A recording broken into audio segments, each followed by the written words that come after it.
warahmatullahi wabarakatuh. Halo Bapak dan Ibu, perkenalkan saya Wening Winahyu Rahayu dari Prodi Gizi UIN Wali Songo Semarang. Nah, di sini kita akan belajar mengenai tentang hipertensi si pembunuh senyap. Kenapa begitu Bapak dan Ibu? Karena hipertensi ini diam-diam mematikan loh.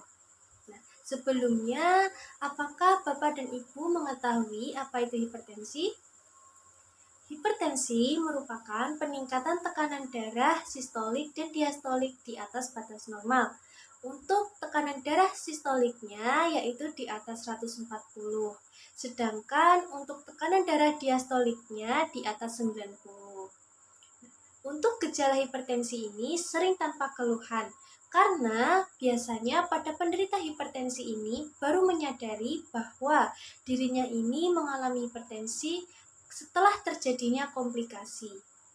Walaupun gejalanya tidak dikeluhkan, namun ada beberapa gejala yang dapat menjadi tanda bahwa Bapak dan Ibu ini mengalami hipertensi. Apa sajakah itu? Yang pertama, yaitu sakit kepala atau pusing.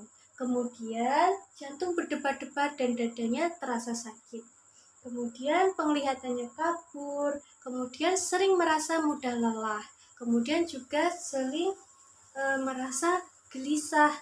Nah, bagaimana jika hipertensi ini dibiarkan saja dan tidak segera diobati? Maka akan terjadi komplikasi. Nah, apa sajakah itu?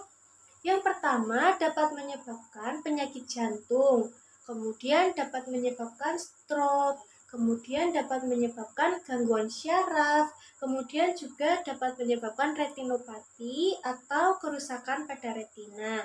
Kemudian juga dapat menyebabkan gangguan fungsi ginjal. Nah, bagaimana cara untuk mencegah dan mengendalikannya? Berikut pencegahan dan pengendalian pada hipertensi. Yang pertama, Bapak dan Ibu dapat mengurangi konsumsi garam per hari, yaitu maksimal 1 sendok teh per hari. Kemudian, dapat melakukan aktivitas fisik secara teratur. Tidak harus aktivitas fisik yang berat, namun dapat dimulai dari aktivitas fisik yang ringan, seperti berjalan kaki, kemudian dapat bersepeda, naik turun tangga. Nah, jika aktivitas fisik tersebut sudah dilakukan secara teratur, maka Bapak dan Ibu dapat meningkatkan aktivitas fisik sedang dan seterusnya. Kemudian, nah ini khusus untuk bapak-bapak, yaitu dapat menghindari merokok. Nah, kemudian dapat melakukan diet dengan gizi seimbang, yaitu dengan isi piringku. Kemudian juga dapat mempertahankan berat badan ideal. Kenapa? Karena biasanya orang obesitas atau gizi lebih itu merupakan salah satu penyebab terjadinya hipertensi. Kemudian dapat menghindari alkohol, kemudian juga dapat menghindari makanan olahan. Mungkin seperti makanan yang dikalengkan, seperti ikan sarden, kemudian sayur dan buah yang dikalengkan. Dan juga makanan yang diawetkan dengan garam dapur, seperti ikan asin, kemudian telur asin, dan ikan pindang. Lalu, bagaimana jika sudah terkena hipertensi?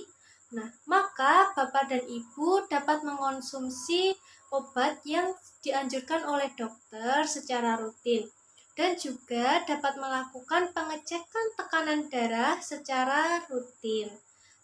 Mungkin itu saja dari saya. Terima kasih. Wassalamualaikum warahmatullahi wabarakatuh.